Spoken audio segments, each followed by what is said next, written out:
Hello everybody, today I'm going to try to teach you some digital drawing tips that I've learned over time. Just so you guys know, I am not qualified in any shape or form to really teach anybody anything. So maybe you can take something out of it, maybe it doesn't apply to you, who knows.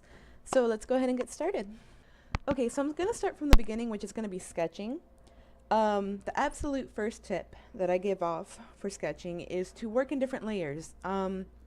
Naturally, when you're sketching, you just go crazy, add all the tidbits in and everything, and that's actually very normal. But to me, I actually find that to be a lot harder to work with. And the reason why is because, say that I have the body shaped down and the positioning and everything, right? And I want to add some long flowing hair, but it tends to go all over the body, right? So I do that, and it kind of all merges together. It's all in one layer. And then see, I kind of don't like how part of the hair falls over the shoulder or on his back or something. When I go to try to erase to fix that, it's really hard to try to dodge the lines where the body is. Like I'm having to work my way around that, and that could have easily been avoided if I did a separate layer for the body position and for the hair. I could just easily erase the hair without having to interfere with the form of the body. Um, that being said, I also highly recommend that you do each layer in different colors. You practically want to have a rainbow of end results. And for the same reason, you don't want all your lines to kind of merge together, look very messy and clustered and whatever. That's going to look kind of icky and hard to add line art to, because you kind of have to figure out, wait, was this line part of the shoulder, or was this part of the tiara, or was this part of the hair? Okay, this one miscellaneous line, it belonged to something. What the hell was it? You don't want that. The way I got over that was just, adding different hues and different colors and everything to each different accessory and each different part of the drawing. So if you add fairy wings, go ahead and make that red. If you added the hair, make that purple. If, the body shape, go ahead and make that blue. The clothes, go ahead and make that green. The shoes, go ahead and make that, I don't know, pink. It doesn't really matter. Just try to separate the lines from another, make it very distinct. Okay, a very important thing too. Please, please, please, please flip your images during the sketching phase. It is so important for you to flip your images, just because of the fact alone that you can see any problems or anything that kind of seemed a little bit odd when it wasn't flipped. It will get revealed when you magically flip it. Maybe this eye was actually a little bit more slanted than what it was supposed to be. The forehead is actually sticking out a bit too much. The shoulder is not by any means the same length as the other shoulder. It reveals so much, and I actually heard this advice so many times from so many different artists and articles, and it just took me so long for me to actually make it part of my habit during my sketching phase, and I am so embarrassed that it took me as long as it did. But here I am again telling you, please, please, please reverse and flip your images. Okay, so line art is next. And honestly, I'm just going to give you some insight on how I do line art, simply because of the fact that some people tend to disagree with me on how I do line art. And first, let me get started that I use Sai. And I've played around with different drawing programs and whatnot.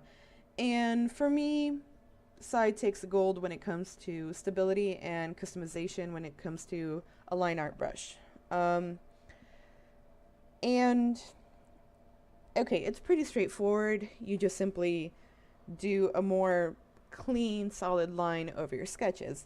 I go through the stabilizer quite a bit. I'm always changing it. With smaller lines, I go with lower stabilizers, especially when it has to be like a quicker short line. I go to like much smaller than usual than what I would normally do. For bigger curves, bigger lines, naturally I put it to make it smoother, just so that, it's not jittery everywhere.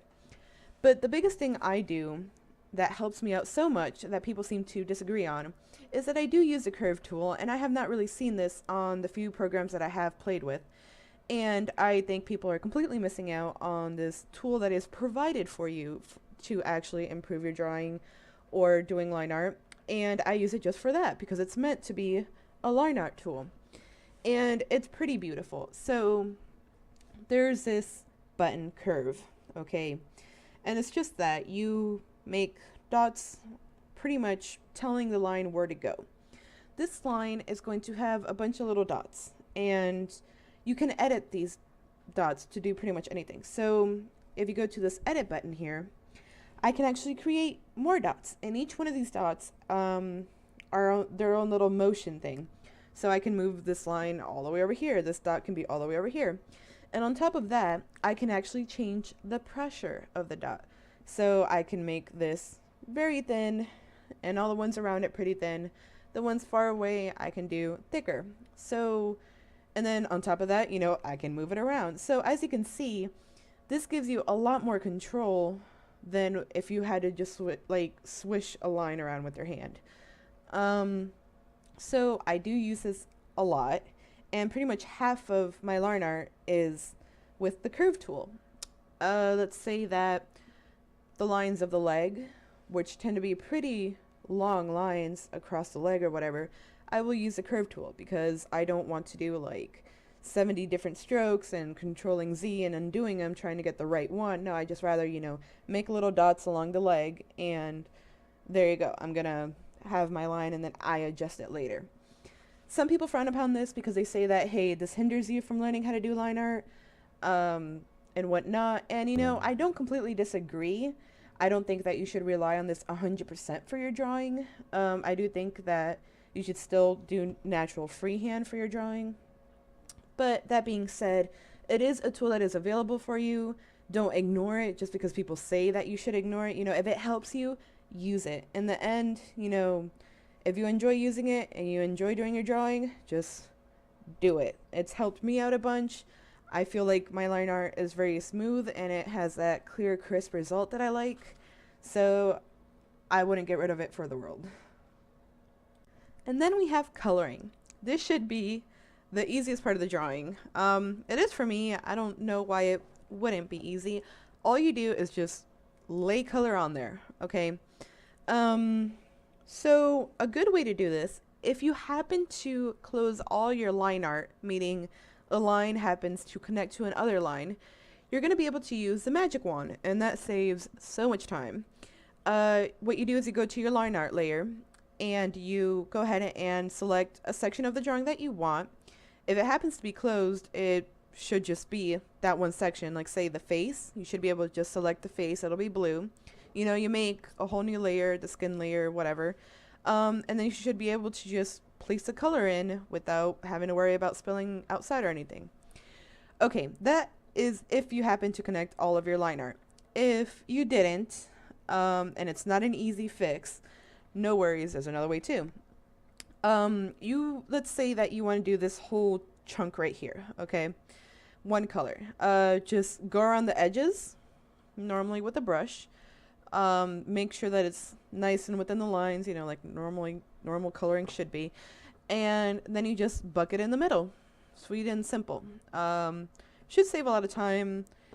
And not much really else to talk about coloring. Oh, actually, yes. I used to worry about keeping a palette for my coloring, like very strictly. Like I would just go completely frantic if I lost my color palette or whatever that site provides and whatnot.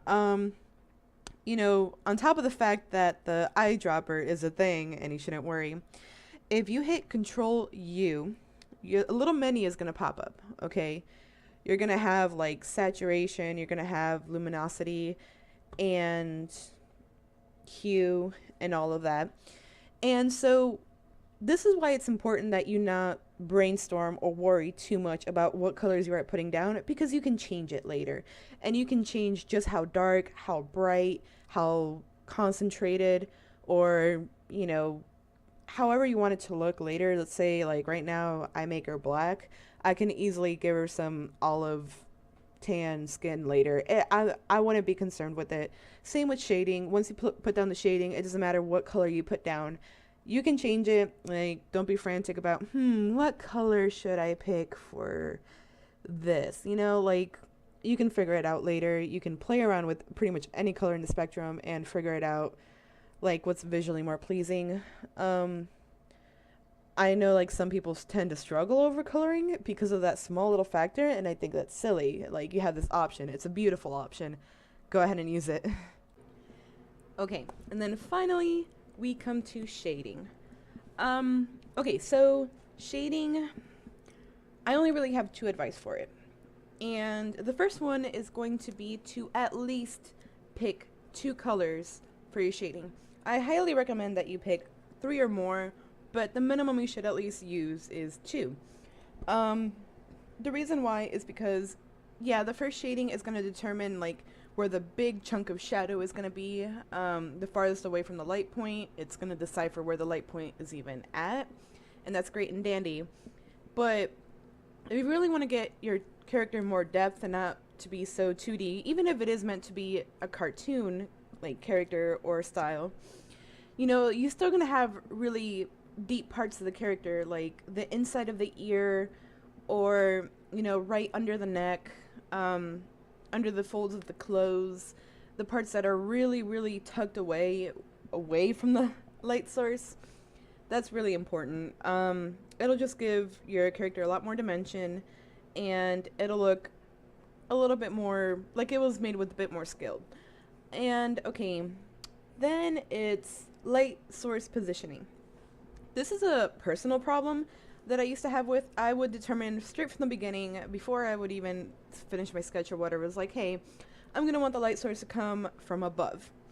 And then through time, as I'm working through the drawing, for some reason, like, that notion that it comes directly from above would get a bit scared, and I would start kind of making it so that the light source is coming a little bit from the side top, and then a little bit more from the other side. And then it was kind of like a diagonal light source instead of directly from the top. Like over time I kept forgetting my source, and I kept morphing it to how I'm used to shading instead of, you know, how I want to adapt to this new light source that I came up with. So what I do is I draw a little circle or a little dot or whatever that shows where my light source is going to be, so I just don't forget it throughout the rest of the drawing, because I always forget where the exact light point it should be, especially if you have multiple light source. Like say you have just plain white light source over here, and then you have a yellow back rim light and a small blue moonlight coming from the other side. It's good to just pinpoint where those things are at, so you don't have to kind of do a bunch of guesswork later on. Other than that, I mean, there's a lot more in-depth advice I could give about shading, but I kind of want to keep this simple and straight to the point, and that's kind of like the most crucial and, you know, simple advice that I can give about shading. And that pretty much is it. It covers sketching, line art, coloring, and shading. So I wish you guys luck.